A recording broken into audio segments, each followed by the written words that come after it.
Welcome back to Civil Discourse Now. I'm Mark Small, I'm co-host with Paul Ogden.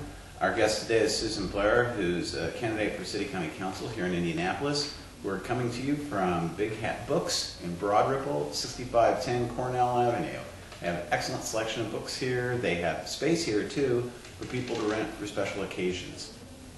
Susan, before we forget, can you give us the contact information for your campaign? Sure, thanks, Paul. Email address is susan.blair, B-L-A-I-R, numeric 1, @att.net. Telephone is 317-443-5278. Website is susanblairforpike.org. And I am also on Facebook, Friends to Elect Susan Blair. Okay, thank you, Susan. We were talking about animal control issues, and one of the programs that I'm a big fan of is the Indy Feral program. And can you explain that, or is that something you would support? Oh, absolutely. And in fact, I'm considered a colony manager. Several years ago, we never had feral cats in our neighborhood, and then all of a sudden they just started appearing. And it doesn't take long for one or two cats to be dropped in your neighborhood before you have a large population of them. And so these cats showed up, actually a mother cat showed up with her kittens, and I contacted Indy Feral. And Indy Feral teaches you how to trap the cats. They will pick them up. They have a territory manager that will come bring you the cages. You trap the cats. They'll come and pick them up. They take them. They spay or neuter and give shots for $20. And then they return the cats to you, and in part of that you sign an agreement with them to become a colony manager. And in that agreement you agree to feed and watch for illness and provide shelter. If someone wanted to contact Indy Feral, do you know what their number is? I do not know their number Are they off on the top. They are on the web. They're on the web. And I think it's indyferal.org, I believe. Okay. What's the third issue that you would make a priority?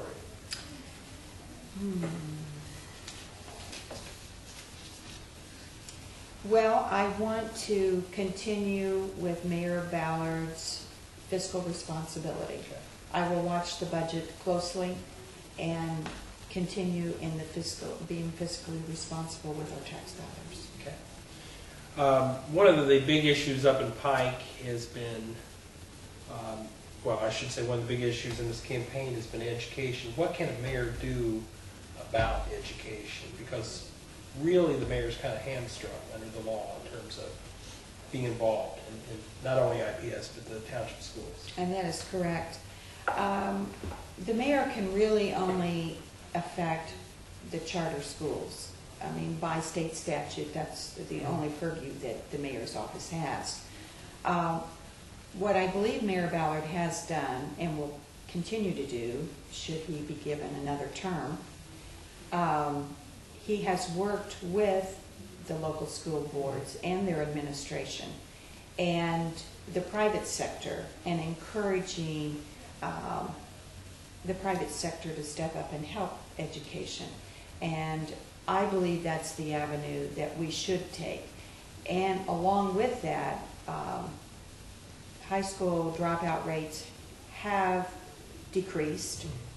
High school graduation has increased.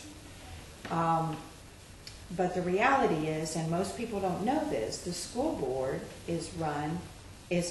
are elected positions, and the education in itself falls under the Indiana Department of Education and not the mayor's purview. Okay. I think Mark had a question about public transportation. I do. A question I've asked several candidates we've had on here. Have you taken the bus? Have you traveled on the bus here at the metro system in Indianapolis? Oh, absolutely. Many times. Were you dependent upon it for transportation, for work and things? No, I wouldn't say I was dependent upon it. I did have a vehicle, but I did live on a bus line, and it was more economical to take the bus to work. So typically I did. Now, the only times I didn't, Where'd you work? Downtown? I worked downtown. Okay. And the only times I didn't is if I ran out of time to catch the bus, and I would then have to drive to work. But for the most part, I took the bus. Do you see any changes that you believe should be made with the Indianapolis bus system or our mass transit system? Well, over the years, as our economy was good, and more people were in a position to purchase vehicles, the bus system declined. It declined in ridership, and obviously it declined in revenue. So the people that were left using the bus were those that were socially, or economically, I should say, disadvantaged, and those who were either physically or mentally disadvantaged and could not drive a vehicle. And that's challenging. It's challenging for a municipality to find a way to fund it under those circumstances. The other thing that I believe has curtailed development of a mass transportation system in Indianapolis is that we have a wonderful interstate system. When they refer to Indianapolis as the crossroads of America, it truly is. We have more interstates here than any other city. Than any other major city does. And that, because it has been convenient and accessible, that has curtailed the mass transportation. Do we need it? Yes, we do need it. Can we fund it?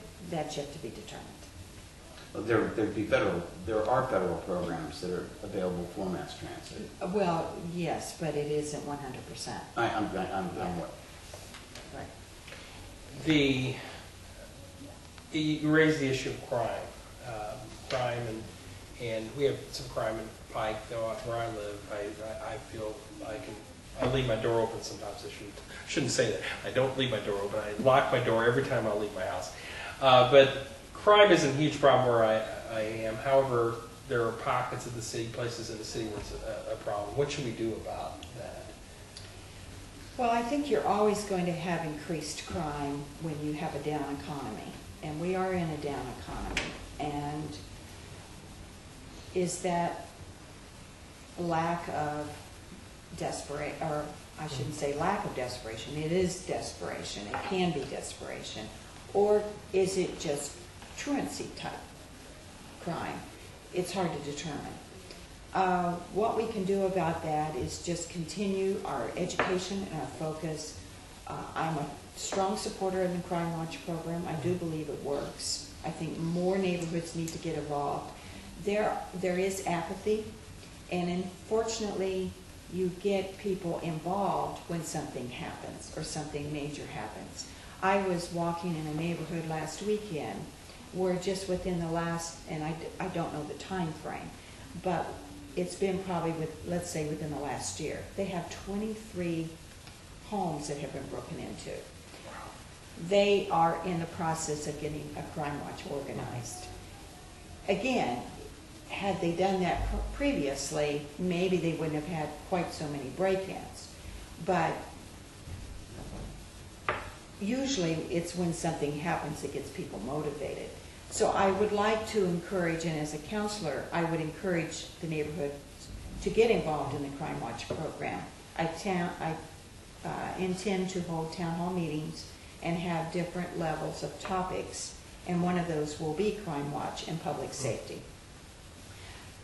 The police can't be everywhere at all time, we know that. So we have to rely on the citizens to help themselves. The parks. Of course, we got Eagle Creek Park in Pike Township, which we're very fortunate to have. Absolutely. What is your position? Should we look at more funding for parks, or keep it the same, or look at acquiring more parkland? What would your position be on that? Well, I think under Mayor Ballard's administration, Stuart Lowry, who's the director of the Parks Department, they've been very creative in some of the things they've done in terms of resources. And I would encourage that to continue. In terms of the funding, of course we'd love to give them a bigger budget, but here's the reality, our revenues are down. And so we got to look across the board. We got to be smarter and wiser with how we use our tax dollars. And I think Stuart Lowry and his administration, his staff, have done that. And as we talk about the parks, we had parks, the pools that were leaking water. They found a way, even with a limited budget, to get those pools repaired. And now they're not leaking the water any longer. And that is saving quite a bit of money, obviously, too. So we just need to continue with creative approaches. One source of funding could be, I mean, the NBA season basically being ended, and it's looking like it's going to be ended. We don't have to pay the Pacers anymore. I mean, that would be one source of revenue we don't have to show off. That's true, but that revenue will be offset by having to spend it to maintain the Conseco Fieldhouse because it's there. Yeah, but we could do like tractor pulls or something there. We could, or do they get the revenue? No, wait a minute. So if we were to do something, they actually get the revenue. They get the revenue if we were to do tractor pulls to just maintain it. So, okay. Under the current contract. Smoking ordinance, that's going to be a big issue in the next council. We even have some Republicans that are interested in that. I should clarify, too, the current smoking ordinance, if I do believe, if I am correct, covers most workplaces, but exempts things like bars, cigar bars, American Legions. Private clubs. Private clubs, yes. Correct. Would you be in favor of extending that? Well, actually, the smoking ban currently, a business owner has the freedom to exercise how he wants to operate his business. If it's a family-style restaurant, then he can't permit smoking. If it is 18 and over, they can have smoking. And excuse me, that's in your pubs, your restaurants. Of course, nightclubs would be 21 and over anyway. And then your offices, etc., are included. They are smoke-free. Personally, I'm not in favor of expanding that. I believe it was a good compromise that was enacted several years ago, and I am a strong believer in our U.S. Constitution and in our rights, and I think a business owner should have the right to decide how he wants to operate his business. I know in Pike Township there have been several establishments that have vacillated back and forth. They'll try the non-smoking for a while, see if their business comes up, then they'll switch to smoking, and then they'll kind of go back and forth. And I think they should have the freedom to do that. Well, as a cigar smoker, I agree with you. I mean, I think there should be restrictions on smoking, but I ought to be able to go into at least some bars and smoke a cigar, especially since the American Revolution was funded in large part by bonds that were floated on tobacco. And big tobacco was how our revolution was fought in large part. That's how we financed it. Mark, you're a big liberal. Are you saying you I'm left wing. far left? Yes. I would say, and so you oppose the far left on this issue. That's what you're saying. I don't know. Look, wait a second. I don't know that Che Guevara smoked a cigar. He was pretty far left. We're coming down to the end of this segment. Susan, thank you very much for being on Thank today. you. Thank Good you luck. for the Best of opportunity. luck. Thank you Appreciate so it. much. Take care. Thank you. My hands are cold. All Sorry. right. Thanks very much. Thank you for joining. Thank you. Len Barber, candidate for City County Council, and we are signing off.